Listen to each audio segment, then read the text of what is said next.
শুভ সকাল বন্ধুরা। আজ হলো 5 জুন শুক্রবার। আজকের সকালের বিশেষ বিশেষ খবর হলো প্রকাশ পেল হিমন্ত বিশ্ব শর্মার মন্ত্রিসভার 12 সদস্যের তালিকা। বিস্তারিত থাকবে প্রতিবেদনে। কৃষ্ণেন্দু পালের পুনরায় মন্ত্রিসভা অন্তর্ভুক্তিতে সহচরিতে আনন্দের জোয়ার। হিমন্ত 2.0 মন্ত্রিসভায় ফের কৌশিক রায়। বরাক উপত্যকা জুড়ে উচ্ছ্বাস। দ্বিতীয়বার মন্ত্রী হিসেবে শপথ নিতে চলেছেন কৃষ্ণেন্দু পাল। গুয়াহাটিমুখী শত শত শুভাকাঙ্ক্ষী। এটি শুধু একটি পদ নয়, জনগণের সেবায় নিজেকে আরও নিবেদিত করার এক মহৎ দায়িত্ব, বললেন কৃষ্ণেন্দু পাল। হাইলাকান্দি পৌরসভার সদস্য হিসেবে শপথ নিলেন বিধায়ক মিলন দাস। গরু চুরির সন্দেহে নৃশংস মোরাল পুলিশিং। মৃত্যুর সঙ্গে পাঞ্জা লড়ছেন 3 যুবক। পাতারকান্দিতে চাঞ্চল্য। অসুস্থ সিদ্দিক আহমেদের খোঁজ নিতে 12 গ্রামে সতু সুব্রত শাহাদত। হিমন্ত বিশ্ব শর্মার নতুন মন্ত্রিসভায় 5 নতুন মুখ। বাদ পড়লেন একাধিক প্রাক্তন মন্ত্রী। কালাইন সত্যরঞ্জন কলেজের নতুন অধ্যক্ষ বিশ্বজিৎ ভট্টাচার্য। শিক্ষার্থীদের জন্য বিশেষ আধার নিবন্ধন ও সংশোধন শিবিরে ব্যাপক সাড়া। এবং সর্বশেষ খবরটি হল ভরসা পারদর্শিতার পুরস্কার কৌশিক কৃষ্ণেন্দু পালকে। ত্রিপুরার দায়িত্বে থাকায় মন্ত্রিত্ব নয় রাজদীপকে। শিখে চিরল না কমলাক্ষেরও। এবারে শুনুন বিস্তারিত খবর। দীর্ঘ জল্পনা কল্পনার অবসান ঘটিয়ে প্রকাশ করা হয়েছে ডক্টর হিমন্ত বিশ্ব শর্মার মন্ত্রিসভার 12 সদস্যের তালিকা। নতুন মন্ত্রিসভায় স্থান পেয়েছেন অশ্বিনী রায় সরকার, বিমল বোরা এবং অশোক সিংহল। এছাড়াও মন্ত্রী হিসেবে দায়িত্ব পেয়েছেন বিশ্বজিৎ দৈমারি, জয়ন্ত মল্ল বড়ুয়া, কৌশিক রায়, কেশব মহন্ত, কৃষ্ণেন্দু পাল, নীলিমা দেবী, পীযূষ হাজারিকা, রনজ পেগু এবং সুশান্ত বরগুহাই। নবনিযুক্ত 12 জন মন্ত্রী আজ শুক্রবার শপথ গ্রহণ করবেন। উল্লেখ্য, গত 12 মে মুখ্যমন্ত্রী ডক্টর হিমন্ত বিশ্ব শর্মার সঙ্গে রামেশ্বর তেলী, অজন্তা নেওগ, অতুল বোরা এবং চরণ বড় শপথ গ্রহণ করেছিলেন। নতুন সদস্যদের অন্তর্ভুক্তির ফলে মুখ্যমন্ত্রী সহ আসাম মন্ত্রিসভার মোট ক্যাবিনেট মন্ত্রীর সংখ্যা বেড়ে 17 জনে দাঁড়ালো। পরবর্তী খবরটি হল হিমন্ত 2.0 মন্ত্রিসভায় ফের কৌশিক রায়। বরাক জুড়ে উচ্ছ্বাস। জল্পনা কল্পনার অবসান ঘটিয়ে মুখ্যমন্ত্রী হিমন্ত বিশ্ব শর্মার নেতৃত্বাধীন হিমন্ত 2.0 মন্ত্রিসভায় পুনরায় স্থান পেলেন লক্ষ্মীপুরের বিধায়ক ও প্রাক্তন মন্ত্রী কৌশিক রায়। তার পুনর্নিয়োগের খবর প্রকাশ্যে আসতেই বরাক উপত্যকা জুড়ে আনন্দ উচ্ছ্বাসের আবহ সৃষ্টি হয়েছে। রাজনৈতিক মহলের মধ্যে এই সিদ্ধান্ত কেবল এক নেতার প্রতি আস্থারই প্রতিফলন নয়, বরং বরাক উপত্যকার রাজনৈতিক গুরুত্ব ও প্রতিনিধিত্বের স্বীকৃতি। নতুন সরকার গঠনের পর থেকেই মন্ত্রিসভা সম্প্রসারণকে কেন্দ্র করে নানা জল্পনা চলছিল। বিজেপির বিপুল বিজয়পুর সম্ভাব্য মন্ত্রীদের তালিকায় কৌশিক রায়ের নাম প্রথম থেকে আলোচনায় ছিল। অবশেষে বৃহস্পতিবার তার মন্ত্রিসভা অন্তর্ভুক্তির ঘোষণার মাধ্যমে সেই জল্পনার অবসান ঘটে। 2026 সালের বিধানসভা নির্বাচনে লক্ষ্মীপুর কেন্দ্র থেকে রেকর্ড ব্যবধানে জয়লাভ করে নিজের রাজনৈতিক অবস্থান আরও সুদৃঢ় করেন কৌশিক রায়। প্রায় 1 লক্ষ ভোটের ব্যবধানে কংগ্রেস প্রার্থীকে পরাজিত করে তিনি রাজ্যের অন্যতম বড় জয় অর্জন করেন, যা দলীয় নেতৃত্বের কাছে তার গ্রহণযোগ্যতা আরও বৃদ্ধি করেছে বলে মনে করছেন রাজনৈতিক বিশ্লেষকরা। আগের মেয়াদে খাদ্য, জনবন্টন ও উপভোক্তা বিষয়ক দপ্তর, খনি ও খনিজ সম্পদ এবং বরাক উপত্যকা উন্নয়ন সংক্রান্ত বিভিন্ন দায়িত্ব সফলভাবে সামলানোর অভিজ্ঞতা রয়েছে কৌশিক রায়ের। প্রশাসনিক দক্ষতা, জনসংযোগ এবং উন্নয়নমূলক প্রকল্প বাস্তবায়নে তার সক্রিয় ভূমিকা পুনরায় মন্ত্রিত্ব পাওয়ার ক্ষেত্রে গুরুত্বপূর্ণ ভূমিকা রেখেছে বলে মত পর্যবেক্ষকদের। পরবর্তী খবরটি হল মুখ্যমন্ত্রী ডক্টর হিমন্ত বিশ্ব শর্মার নতুন মন্ত্রিসভায় এবার স্থান পেয়েছেন 5 জন নতুন মন্ত্রী। নবগঠিত মন্ত্রিসভায় অন্তর্ভুক্ত হয়েছেন রামেশ্বর তেলী, চরণ বড়, নীলিমা দেবী, সুশান্ত বরগুহাই এবং অশ্বিনী রায় সরকার। এছাড়াও পূর্বতন আসাম বিধানসভার অধ্যক্ষ বিশ্বজিৎ দৈমারিকেও এবার মন্ত্রিসভায় অন্তর্ভুক্ত করা হয়েছে। অন্যদিকে হিমন্ত বিশ্ব শর্মার প্রথম মেয়াদের মন্ত্রিসভার কয়েকজন গুরুত্বপূর্ণ সদস্য এবার নতুন মন্ত্রিসভায় স্থান পাননি। বাদ পড়েছেন টিহুর বিধায়ক চন্দ্রমোহন পাটওয়ারি, ডিব্রুগড়ের বিধায়ক প্রশান্ত ফুকন এবং ডুমডুমার বিধায়ক রূপেশ গুয়ালা। এদিকে পূর্ববর্তী সরকারের মন্ত্রী রঞ্জিত কুমার দাসকে আসাম বিধানসভার নতুন অধ্যক্ষ হিসেবে দায়িত্ব প্রদান করা হয়েছে। রাজনৈতিক মহলেও এই সিদ্ধান্তকে গুরুত্বপূর্ণ হিসেবে দেখা হচ্ছে। উল্লেখ্য, বিজেপির টিকিট না পেয়ে দল ত্যাগ করে কংগ্রেসে যোগদান করেছিলেন নন্দিতা গারলুসা। অন্যদিকে পূর্বতন মন্ত্রী যুগেন মোহন ইতিমধ্যে রাজ্যসভার সদস্য হিসেবে নির্বাচিত হয়েছেন। এছাড়া এবারের রাজনৈতিক সমীকরণে একটি উল্লেখযোগ্য পরিবর্তন হল বিজেপি ও ইউপিপিএল এর মধ্যে জোট ভেঙে যাওয়া। এর ফলে ইউপিপিএল এর প্রতিনিধিত্ব প্রাক্তন মন্ত্রী উর্খা গৌরা ব্রহ্ম এবার মন্ত্রিসভা থেকে বাদ পড়েছেন। পরবর্তী খবরটি হল গরু চুরির সন্দেহে নৃশংস মোরাল পুলিশিং, মৃত্যুর সঙ্গে পাঞ্জা লড়ছেন 3 যুবক, পাথারকান্দিতে চাঞ্চল্য।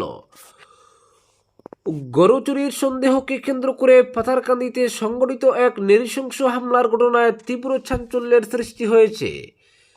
হারিয়ে যাওয়া একটি গরুর খুঁজে বের হওয়া 3 যুবককে গরু চুর সন্দেহে আটক করে বেধড়ক মারধরের অভিযোগ উঠেছে স্থানীয় কয়েকজনের বিরুদ্ধে। এয়ারগান দিয়ে গুলি করার অভিযোগও উঠেছে।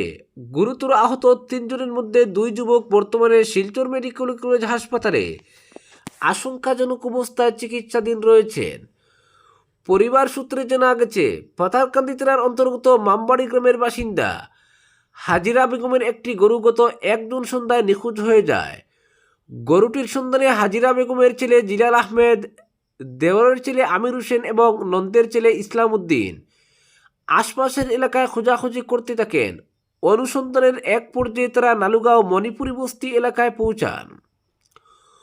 অভিযোগ, সেখানে পৌঁছানোর পর কয়েকজন স্থানীয় ব্যক্তি তাদের গরু চুর সন্দেহে আটক করে এরপর শুরু হয় মারধর ও নির্যাতন। আহতদের পরিবারের দাবি, ঘটনাস্থলে পৌঁছে পরিস্থিতি সামাল দেওয়ার চেষ্টা করলে তারাও হামলার মুখে পড়েন। পরিস্থিতি উত্তপ্ত হয়ে উঠলে খবর পেয়ে পাথারকান্দি থানার পুলিশ ঘটনাস্থলে পৌঁছে আহতদের উদ্ধার করে প্রথমে পাথারকান্দি অসামরিক হাসপাতালে নিয়ে যায়। পরে শারীরিক অবস্থার অবনতি ঘটায় তাদের করিমগঞ্জ সিভিল হাসপাতালে স্থানান্তর করা হয়। গুরুতর আহত আমির হোসেন ও ইসলাম উদ্দিনকে পরবর্তীতে শিলচর মেডিকেল কলেজ হাসপাতালে ভর্তি করা হয়, যেখানে তারা সংকটজনক অবস্থায় চিকিৎসাধীন। এদিকে ঘটনার একটি ভিডিও সামাজিক মাধ্যমে ছড়িয়ে পড়ার পর ব্যাপক প্রতিক্রিয়ার সৃষ্টি হয়েছে। ভিডিওতে এক যুবককে বন্দুক সদৃশ বস্তু হাতে দেখা যায়। আহতদের পরিবারের অভিযোগ, অভিযুক্তদের একজন এয়ারগান থেকে গুলি চালিয়েছিল, যার ফলে 2 যুবক গুরুতরভাবে জখম হন। ঘটনার 3 দিন পর পাথারকান্দি থানায় দায়ের হওয়া লিখিত অভিযোগের ভিত্তিতে মামলা রুজু করেছে পুলিশ। মামলায় নালুগাঁও এলাকার শ্যামল সিনহা, প্রমেশ সিনহা, বাম্বল সিনহা, চেতই সিনহা ও লাকি সিনহা সহ মোট 13 জনকে অভিযুক্ত করা হয়েছে। পাথারকান্দি থানার ওসি মানস ত্রিপুরার নেতৃত্বে 70/2026 নম্বর মামলা রুজু করে ভারতীয় ন্যায় সংহিতার একাধিক ধারায় তদন্ত শুরু হয়েছে। পাথারকান্দি সমজেলা পুলিশ সুপার অনির্বাণ শর্মা জানিয়েছেন, ঘটনার গুরুত্ব বিবেচনায় নিয়ে জোরদার তদন্ত চলছে এবং অভিযুক্তদের দ্রুত আইনের আওতায় আনার পদক্ষেপ নেওয়া হয়েছে। ঘটনাকে কেন্দ্র করে এলাকা জুড়ে ক্ষোভের সঞ্চার হয়েছে। স্থানীয় বাসিন্দা ও সচেতন মহলের মতে, কেবলমাত্র সন্দেহের ভিত্তিতে আইন নিজের হাতে তুলে নেওয়া কোনোভাবেই গ্রহণযোগ্য নয়। তারা নিরপেক্ষ তদন্ত, দোষীদের দ্রুত গ্রেপ্তার এবং দৃষ্টান্তমূলক শাস্তির দাবি জানিয়েছেন। বর্তমানে আহত 2 যুবকের শারীরিক অবস্থার দিকে নজর রয়েছে সমগ্র এলাকার মানুষের।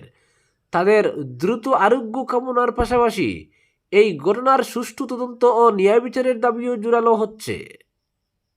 পরবর্তী খবরটি হলো, হাইলাকান্দি পৌরসভার এক্স অফিসিও সদস্য হিসেবে আনুষ্ঠানিকভাবে শপথ গ্রহণ করলেন হাইলাকান্দি বিধানসভা কেন্দ্রের বিধায়ক ডক্টর মিলন দাস। এ উপলক্ষে বৃহস্পতিবার হাইলাকান্দি পৌরসভা প্রাঙ্গণে এক সংবর্ধনা অনুষ্ঠানের আয়োজন করা হয়। অনুষ্ঠানে পৌরপতি, কমিশনার এবং অন্যান্য কর্মচারীরা বিধায়ককে উত্তরীয়, ফুলের তোড়া ও স্মারক প্রদান করে শুভেচ্ছা জানান। ডিডিসি নরসিং মেহতাকে শপথ বাক্য পাঠ করান। শপথ গ্রহণের পর বক্তব্য রাখতে গিয়ে ডক্টর মিলন দাস শহরের দীর্ঘদিনের জলাবদ্ধতার সমস্যা সমাধানের স্থায়ী সমাধানের একটি মাস্টার ড্রেন নির্মাণের পরিকল্পনার কথা তুলে ধরেন।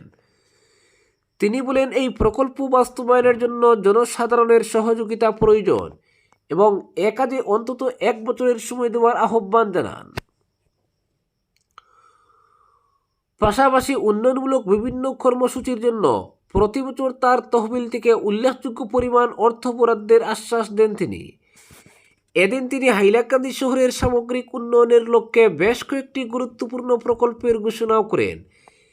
এর মধ্যে রয়েছে শহরের কেন্দ্রস্থলে 1000 আসন বিশিষ্ট আধুনিক অডিটোরিয়াম নির্মাণ, সিনিয়র সিটিজেন ফোরামের ভবন নির্মাণ কাজ দ্রুত সম্পন্ন করা এবং হারবার্টগঞ্জ এলাকায় একটি আধুনিক সবজি বাজার গড়ে তোলা। অনুষ্ঠানের শেষে বিধায়ক, প্রশাসন, পৌরসভা কর্তৃপক্ষ এবং সাধারণ মানুষের সম্মিলিত উদ্যোগে হাইলাকান্দি শহরকে আরও পরিচ্ছন্ন, সুন্দর ও উন্নত নগরীতে পরিণত করার আহ্বান জানান। তার এই ঘোষণাগুলিকে ঘিরে শহরবাসীর মধ্যে নতুন আশার সঞ্চার করেছে। পরবর্তী খবরটি হল, শিক্ষার্থীদের জন্য বিশেষ আধার নিবন্ধন ও সংশোধন শিবিরে ব্যাপক সাড়া। শিক্ষার্থীদের ইউডাইস ও আপার আইডি তৈরির ক্ষেত্রে আধার বাধ্যতামূলক হওয়ায় অভিভাবকদের মধ্যে যখন আধার নিবন্ধন ও তথ্য সংশোধন নিয়ে ব্যস্ততা বৃদ্ধি পেয়েছে, ঠিক সেই সময় শিক্ষার্থী ও অভিভাবকদের সুবিধার্থে বিশেষ আধার নিবন্ধন ও সংশোধন শিবিরের আয়োজন করে শ্রীভূমি জেলা প্রশাসন। পাথারকান্দির 2টি বিদ্যালয়ে আয়োজিত এই শিবিরে দিনভর ব্যাপক সাড়া লক্ষ্য করা যায়। বৃহস্পতিবার পাথারকান্দি ব্লক প্রাথমিক শিক্ষাখণ্ডের অধীন পাথারকান্দি গার্লস এমই স্কুল এবং প্রেমময়ী সিনিয়র বেসিক স্কুলে পৃথকভাবে 2টি বিশেষ শিবির অনুষ্ঠিত হয়। সকাল থেকেই বৃহত্তর পাথারকান্দি এলাকার সরকারি ও বেসরকারি বিভিন্ন বিদ্যালয়ের শতাধিক শিক্ষার্থী ও তাদের অভিভাবক শিবিরে উপস্থিত হয়ে আধার নিবন্ধন, তথ্য সংশোধন এবং বায়োমেট্রিক আপডেটের কাজ সম্পন্ন করেন। জেলা আয়ুক্তের নির্দেশ অনুসারে আয়োজিত এই শিবিরে শিশুদের জন্য আধার সংক্রান্ত বিভিন্ন পরিষেবা এক ছাদের নিচে প্রদান করা হয়। ফলে দূরবর্তী কেন্দ্রে গিয়ে আধার সংক্রান্ত কাজ সম্পন্ন করার ঝামেলা থেকে অনেকটাই মুক্তি পান অভিভাবকরা। প্রশাসনিক সূত্রে জানা গেছে, কেন্দ্রীয় সরকারের নির্দেশ অনুযায়ী বর্তমানে শিক্ষার্থীদের ইউডাইস ডাটাবেসে অন্তর্ভুক্তি এবং আপার আইডি তৈরির ক্ষেত্রে আধার নম্বর বাধ্যতামূলক করা হয়েছে। পাশাপাশি 5 বছর ও 15 বছর বয়স পূর্ণ হওয়া শিশুদের জন্য আধারের বায়োমেট্রিক তথ্য, আঙ্গুলের ছাপ ও চোখের মনির স্ক্যান হালনাগাদ করাও আবশ্যক। সেই প্রয়োজনীয়তা পূরণে জেলা প্রশাসনের এই উদ্যোগকে সময় উপযোগী ও জনমুখী পদক্ষেপ বলে মনে করছেন সংশ্লিষ্টরা। শিবিরে উপস্থিত বহু অভিভাবক জানান, বিদ্যালয় প্রাঙ্গণে আধার নিবন্ধন ও সংশোধনের সুযোগ পাওয়ায় তাদের সময় ও অর্থ উভয়েরই সাশ্রয় হয়েছে। একই সঙ্গে শিক্ষার্থীদের শিক্ষাগত নথিপত্রের সঙ্গে আধার সংযুক্তকরণ প্রক্রিয়া অনেক সহজ হয়েছে। পরবর্তী খবরটি হল, অসুস্থ সিদ্দিক আহমেদের খোঁজ নিতে বারৈগ্রামে শত সুব্রত শাহাদত। আসামের প্রাক্তন মন্ত্রী সিদ্দিক আহমেদের শারীরিক অবস্থার খোঁজ খবর নিতে তার বারৈগ্রামস্থিত বাসভবনে সৌজন্য সাক্ষাৎ করেন শ্রীভূমির বিশিষ্ট প্রবীণ নাগরিক শতু রায়, সমাজসেবী সুব্রত দেব, শাহাদত আহমেদ চৌধুরী। এ সময় তারা প্রাক্তন মন্ত্রীর স্বাস্থ্যের খোঁজখবর নেন এবং তার দ্রুত সুস্থতা কামনা করেন। সাক্ষাৎকারে উপস্থিত ব্যক্তিরা কিছু সময় সিদ্দিক আহমেদের সঙ্গে কাটিয়ে তার বর্তমান শারীরিক অবস্থা সম্পর্কে অবগত হন। অসুস্থতার মধ্যেও তার দৃঢ় মনোবল, ইতিবাচক মানসিকতা এবং প্রাণবন্ত উপস্থিতি সকলকে অনুপ্রাণিত করে। দীর্ঘ রাজনৈতিক ও সামাজিক জীবনে সাধারণ মানুষের কল্যাণে তার অবদান এবং জনসেবামূলক কর্মকাণ্ডের কথা এ সময় শ্রদ্ধার সঙ্গে স্মরণ করা হয়। উপস্থিত বিশিষ্টজনেরা বলেন, সিদ্দিক আহমেদ শুধু একজন রাজনীতিবিদ নন, তিনি দীর্ঘদিন ধরে সাধারণ মানুষের সুখ দুঃখের সঙ্গী হিসেবে কাজ করে গেছেন। জনকল্যাণে তার নিরলস প্রচেষ্টা এবং মানুষের প্রতি আন্তরিক দায়বদ্ধতা তাকে সর্বস্তরের মানুষের কাছে জনপ্রিয় ও শ্রদ্ধাভাজন ব্যক্তিত্বে পরিণত করেছে। সাক্ষাৎ শেষে তার দ্রুত আরোগ্য, দীর্ঘায়ু ও সার্বিক মঙ্গল কামনা করে মহান সৃষ্টিকর্তার কাছে প্রার্থনা করা হয়। তারা আশা প্রকাশ করেন, তিনি দ্রুত সুস্থ হয়ে পুনরায় স্বাভাবিক জীবনে ফিরে এসে সমাজ ও জনকল্যাণমূলক কর্মকাণ্ডে সক্রিয় ভূমিকা পালন করবেন। স্থানীয় মহলে এই সৌজন্য সাক্ষাৎ মানবিকতা, শ্রদ্ধাবোধ এবং দীর্ঘদিনের পারস্পরিক সম্পর্কের এক উজ্জ্বল দৃষ্টান্ত হিসেবে প্রশংসিত হয়েছে। রাজনৈতিক মতাদর্শের ঊর্ধ্বে উঠে একজন প্রবীণ জননেতার শারীরিক অবস্থার খোঁজ নেওয়ার এই উদ্যোগকে অনেকেই ইতিবাচক ও অনুকরণীয় পদক্ষেপ হিসেবে অভিহিত করেছেন। আজকের বিশেষ সংবাদ এখানেই সমাপ্ত।